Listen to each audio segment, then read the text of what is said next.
I couldn't watch your kid, my mom refused. You're on your own now, I texted while canceling every payment. On Christmas Day, my dad came.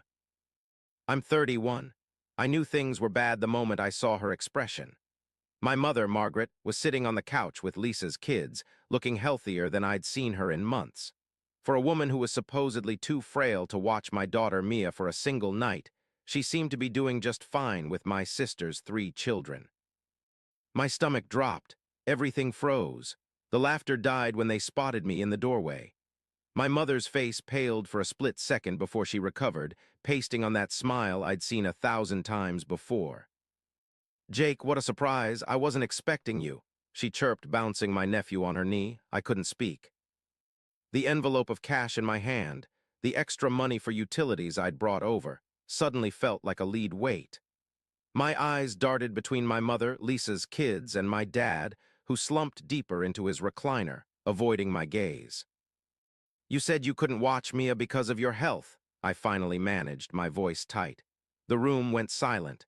My mother hesitated, but Lisa, always ready with an excuse, jumped to her defense. Too much on her plate, she said, wouldn't want her to overdo it.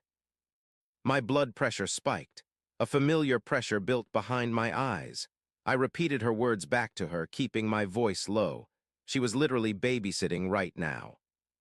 My mother sighed, rubbing her temple like I was causing her stress. The irony wasn't lost on me.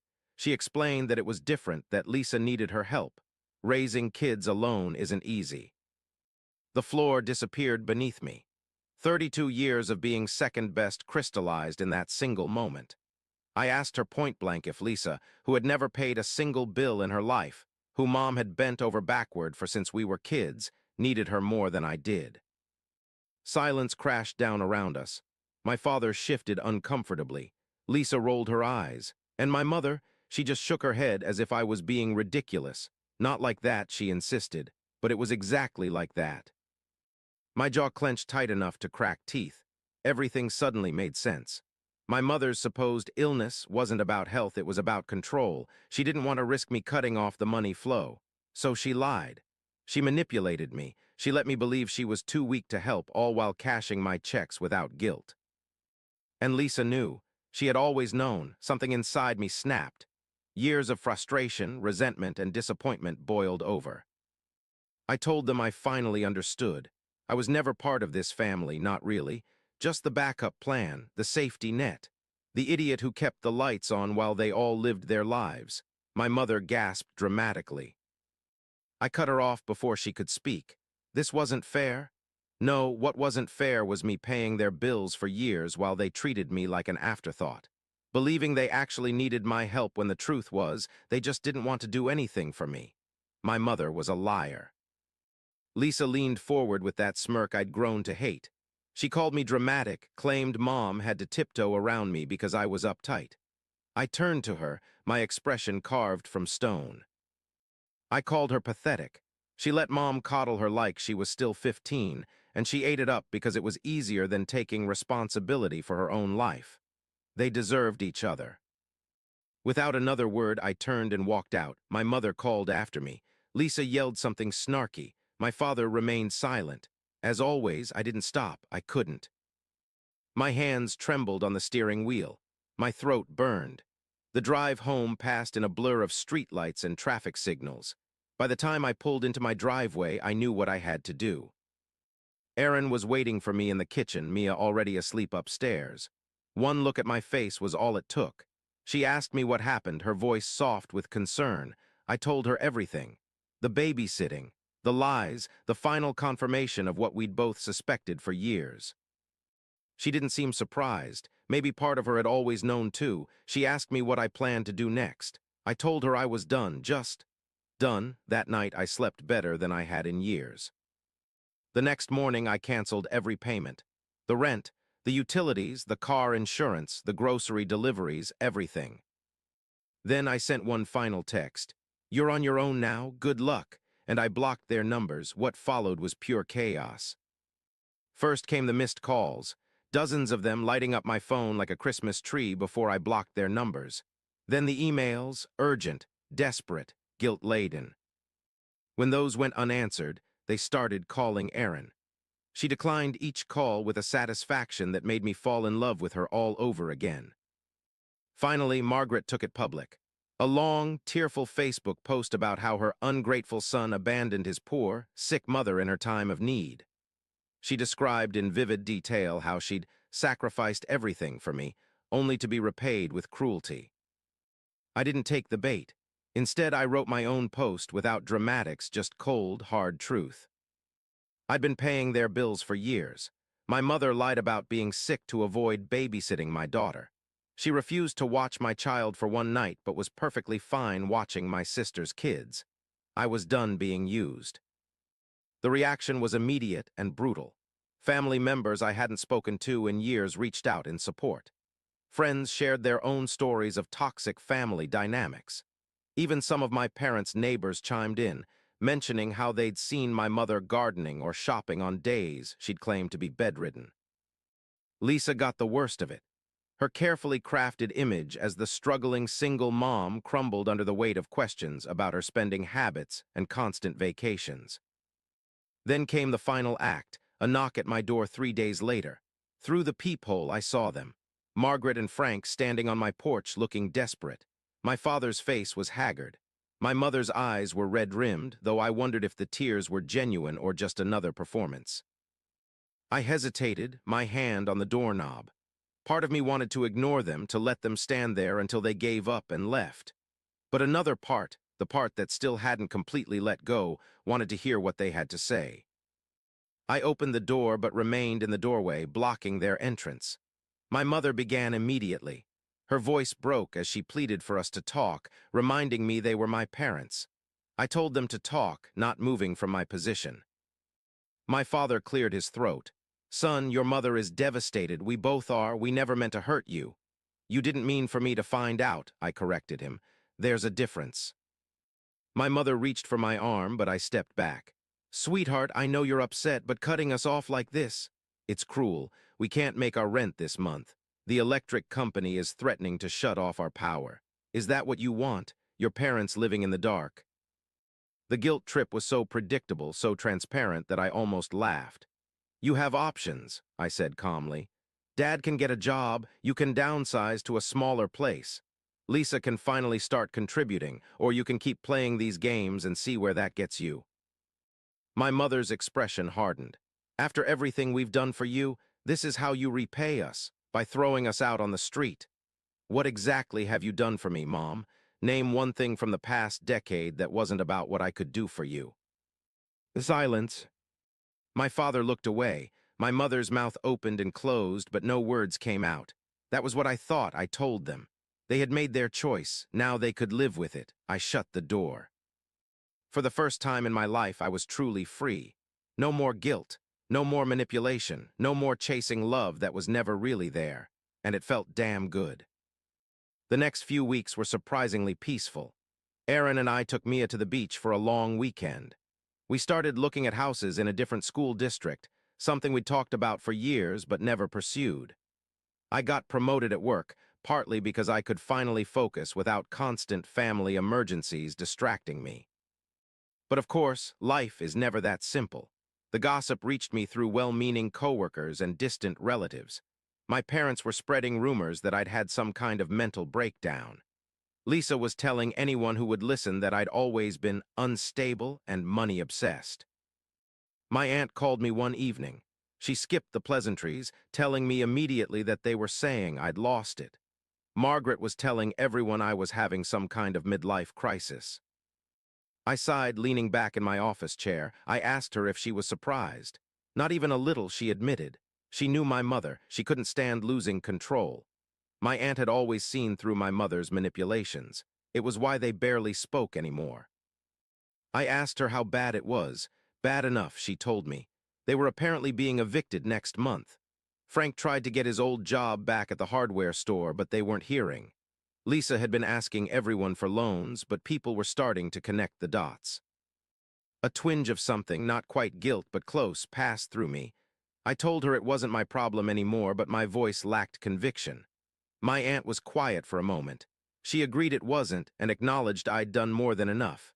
She just thought I should know what was being said. After we hung up, I sat in silence, watching the sunset through my office window. Was I a bad son? A cruel person? The doubts crept in like shadows. Erin found me there an hour later, still staring into the distance. She asked if I was okay, perching on the edge of my desk. I admitted I didn't know. Part of me felt free, but another part felt guilty. She took my hand, her expression serious. She reminded me that I'd supported them for years. I'd given them more chances than they deserved. All they had to do was be honest with me, treat me with the same respect they gave Lisa. They couldn't even do that. She was right. I knew she was right. I confessed my worry about what would happen when they really needed help, when they were elderly and genuinely couldn't take care of themselves. Erin squeezed my hand. That was a bridge to cross when we got there, she told me. But supporting them didn't have to mean being manipulated by them. There was a difference between helping parents and being their personal ATM. I nodded, pulling her into my lap. I asked her when she got so wise. She claimed she'd always been wise. I was just finally listening. 2 months passed. Mia learned to count to 20, a development that brought me more joy than any promotion ever could. We put an offer on a house in a quiet neighborhood with good schools. Life moved forward. Then came the Christmas card. It arrived on a Tuesday, nestled between bills and grocery store flyers. No return address, but I recognized my mother's handwriting immediately. Inside was a generic holiday card with a family photo. My parents and Lisa with her kids, everyone smiling as if nothing had changed. On the back, a single line in my mother's looping script. "We miss you," no apology, no acknowledgement of what had happened, just 3 words that were supposed to make everything better. I tossed it in the trash without a second thought. That evening, as Erin and I decorated our Christmas tree, the doorbell rang. I froze, tinsel in hand. Erin offered to get it, squeezing my shoulder as she passed. I heard murmured voices, then Erin returned with an expression I couldn't quite read. "It was your dad," she told me quietly, "just him." My father stood in the entryway, hands in his pockets, looking smaller than I remembered. His hair had gone completely gray since I'd last seen him. Deep lines etched his face. We exchanged terse greetings. I asked him what he was doing here. He glanced at Erin, then back to me. He asked if we could talk just for a few minutes. Erin gave me a look that said it was my call. I nodded, and she took Mia upstairs for her bath, leaving us alone. I gestured toward the living room, and we sat on opposite ends of the couch, the partially decorated Christmas tree blinking between us. "Your mother doesn't know I'm here," he began, staring at his hands. "She'd be furious if she found out. That got my attention. So why are you?" He took a deep breath. "Because I owe you an apology, a real one, not whatever manipulative nonsense your mother's been trying." I didn't respond.